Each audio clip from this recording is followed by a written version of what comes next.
Hey everybody, welcome back to the channel. My name is B and this is your boy Cliff. And we are back for another review for Marriage Bootcamp Season 18, episode I think 7. If it's not 7, it'll be right in the title. Before we get started, please make sure that you are subscribed to the channel with your notification bell on, that you like the video, and that you comment down below your thoughts on tonight's episode. Let's go ahead and get into this watch along.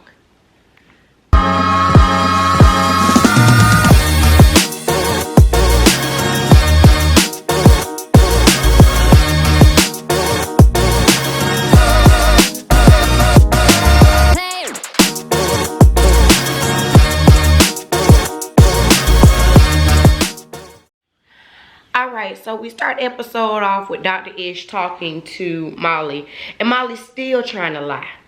Still lying. Dr. Ish said we have the text messages from Treasure. We see where y'all done connived and canoodled to make up this lie. Bottom line is, you don't meet the criteria to be here. It's time for you to go. Molly's still trying to plead his case. Well, how do you feel about me? What is up with him and this trying to like corral people on his side, or like his whole purpose for coming on this show was to try to create this image, this better image, because he knew he was finna be in trouble for the prostitution ring. And if anything, it ain't do nothing but solidify what we already knew, which was that he was a creep and a pimp and deserving of the 3 years of jail that he's been sentenced to. Thing number one. What was the actual aim and goal that you and Treasure came on this show to, to actually, accomplish? Because obviously all that just went out the window when y'all got here. It was PR. It was he wanted to look good. Yeah, but Treasure came to him with the proposal. Thing number two, to my executive producers. Who we saw on the show.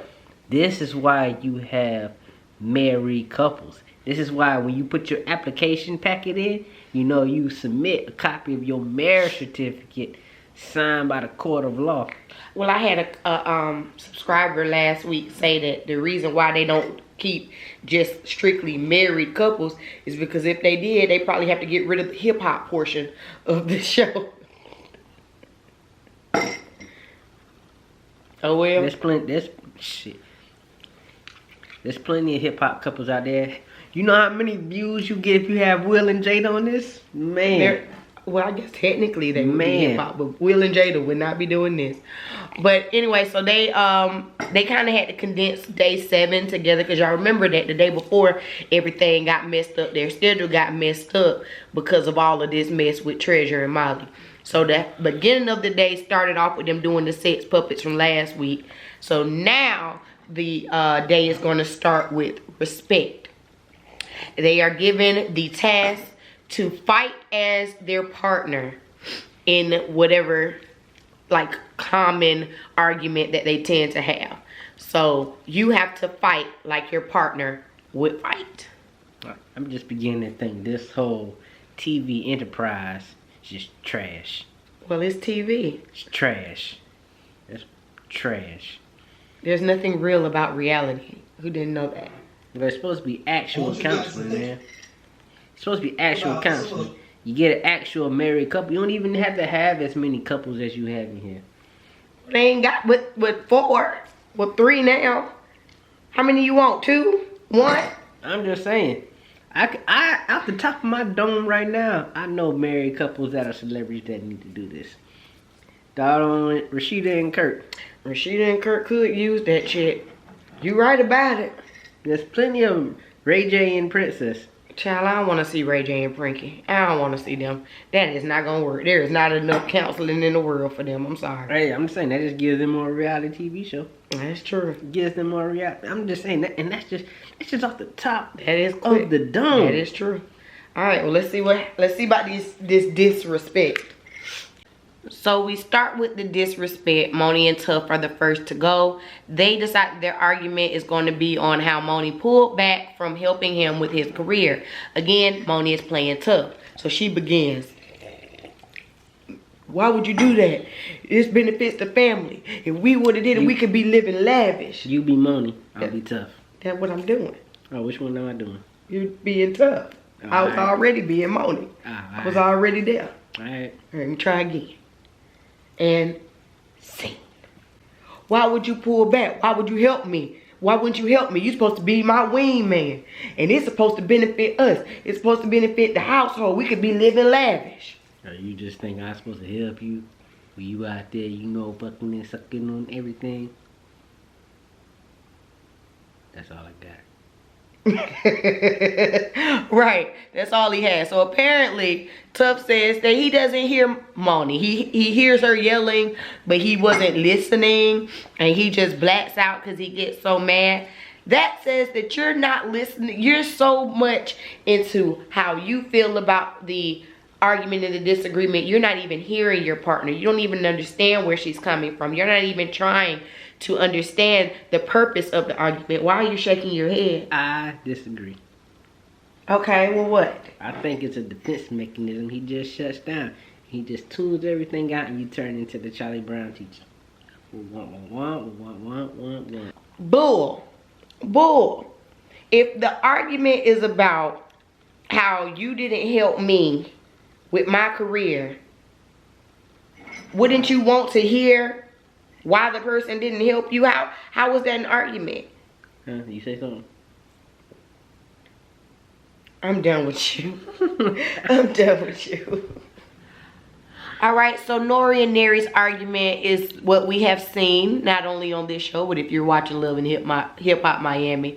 Stop. Let's just get to the chase. Everybody was pretty much tame and straightforward. Till we get to Amber and Brock. Like, my goodness. I mean, straight like that. The things that they say are vile, low, disgusting, disrespectful, demeaning, hateful, hurtful. All of these things. For you to wish death on the person when y'all are in an argument, how do you turn around and then sleep in the bed with them later?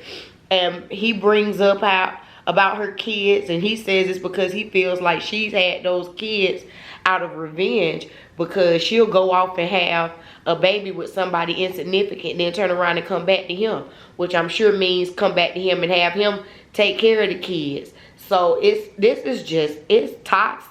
Toxic is honestly an understatement. If you're sitting here and you can talk to this person like this, y'all don't need to be together, period. Man, they worse than y'all is nuclear sewage. Yeah. This is devastating.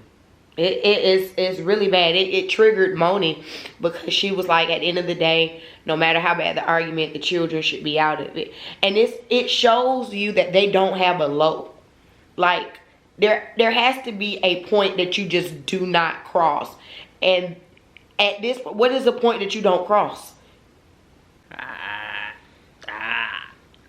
He had nothing to say. It's like, wow.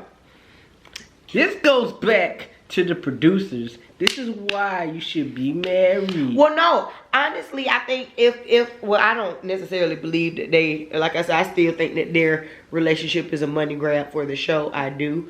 But I do think that they still highly interact with each other and are still very highly codependent on each other.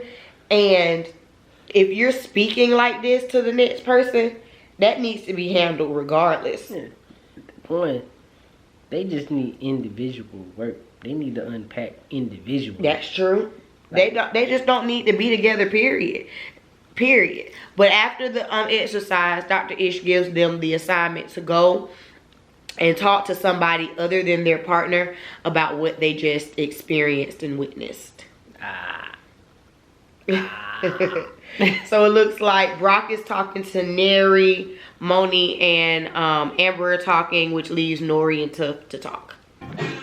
So when they're off to the side talking, Brock tells to Neri that the reason why he brings up the kids in the argument is because he feels like she did it out of spite, having her second child, knowing that he wanted children and he wanted to have children with her. So that's why he brings up, well, you know, they make my kids or whatever. Then she's talking to Money, and Money's triggered because Money says that back during her past relationship, the guy that she was with pretended to actually care about her kids, but in hindsight, it wasn't real. And Amber says that him bringing that up really hurts her and makes her want to be done with the situation, which is it's just hurtful. I don't understand. Again, why would y'all be together if you can't accept the fact that he's bisexual and he can't accept the fact that you have, you know, children by different relationships? What are we doing? What are we doing? What is your face doing right now? Let's just call it what it is. We know that Amber and Brock have been together since high school. Okay. We know that Amber's first child she had on him when they was, you know, just getting out of high school. That was on the break, yeah, she said. That came out of during the Love and Hip Hop. Mm-hmm. Now it's come to the light that after Love and Hip Hop, you know, when he came out to the world that, you know, he likes to slide with a young man. She done had another baby. Mm-hmm. So is his feelings valid? Somewhat. Is it wrong? Absolutely. Do they need to be together? Absolutely not. They're just completely, you know, toxic with each other. Because it seems like, hey, he does his own thing. He dips and dabbles. She does her own thing, dips and dabbles, and brings other things back to the table. Mm-hmm. It's just toxic all the way around. Yeah, you know. I hope on decision day they don't give each other rings. I hope that going through this process, they learn, you know what, we've gotten some tools, but let's cut ties. Let's cut ties. We good. To me, that would show that they've actually grown from this show. Mm-hmm. Growing from this show for them means realizing that they are not meant to be together. So the next part of the exercise is to go. They come in. They look like they at like a drive-in movie theater. You know, everybody sitting there. They got their popcorn, got a big screen TV.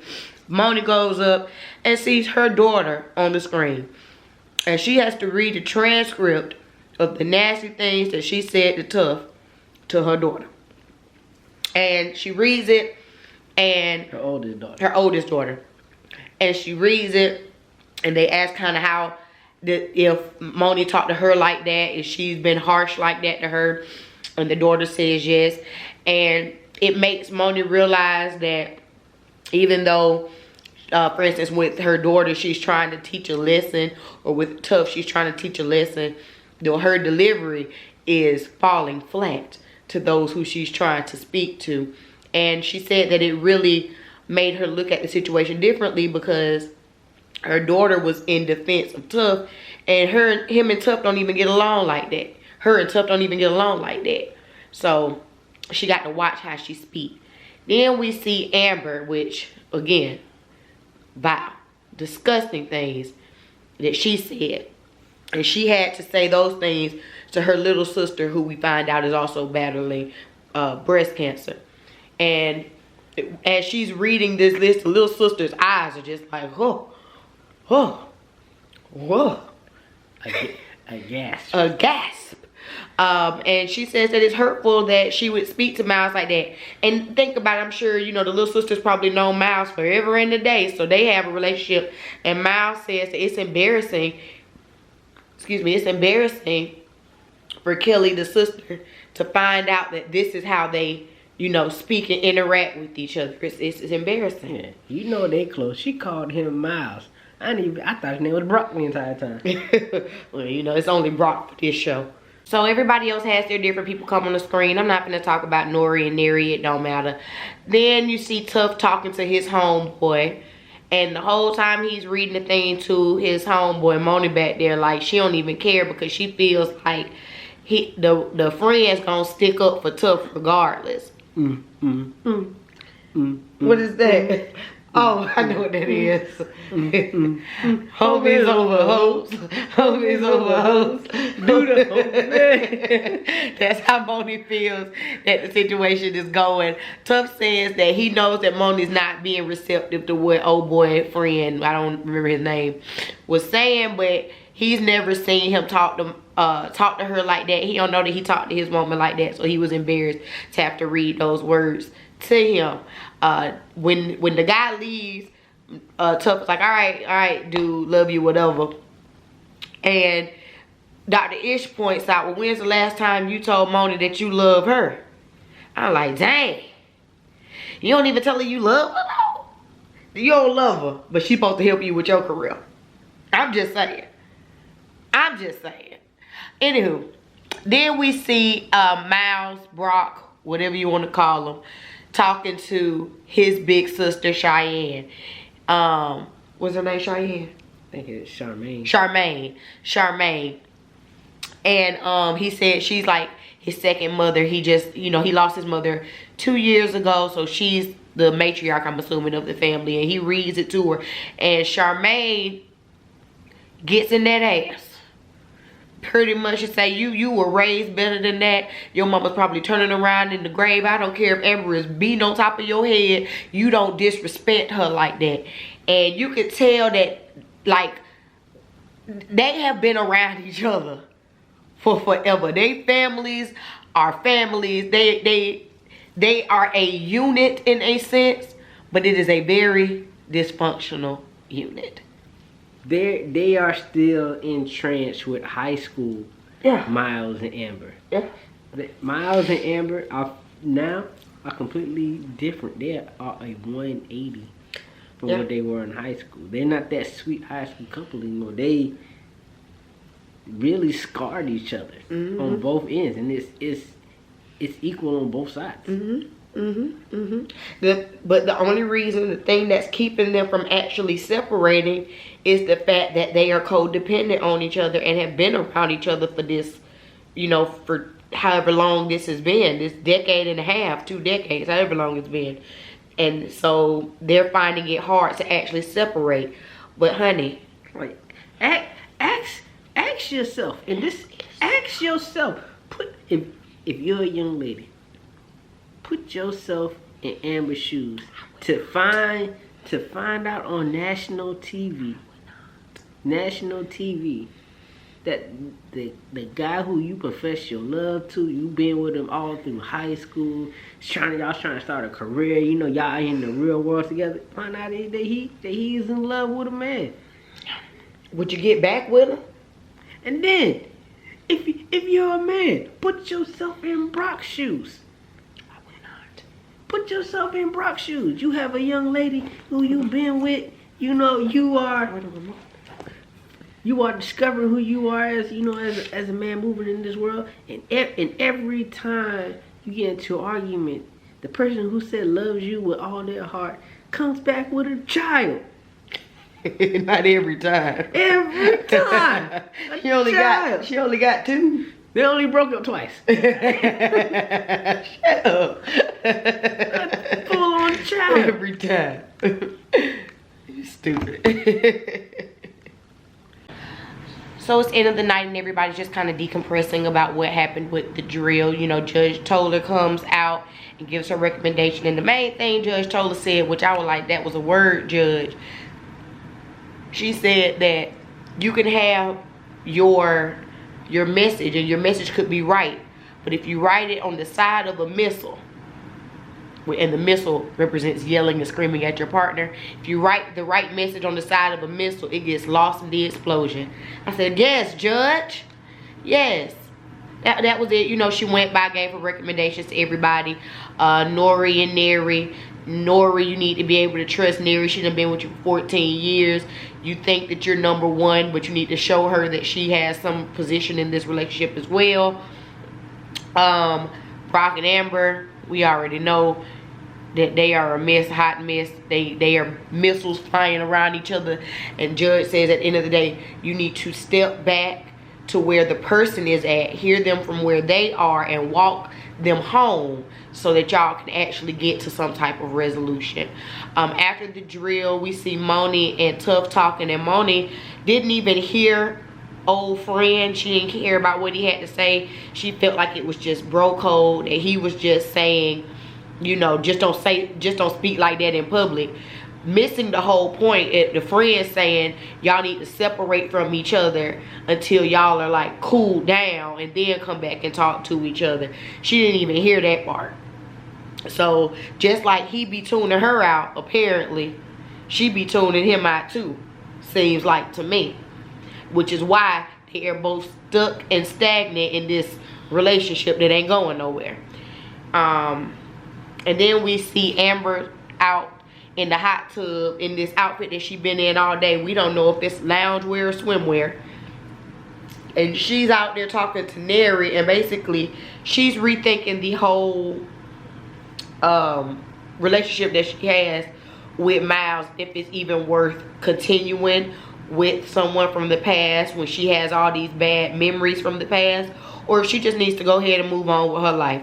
Which I say, move on, move on.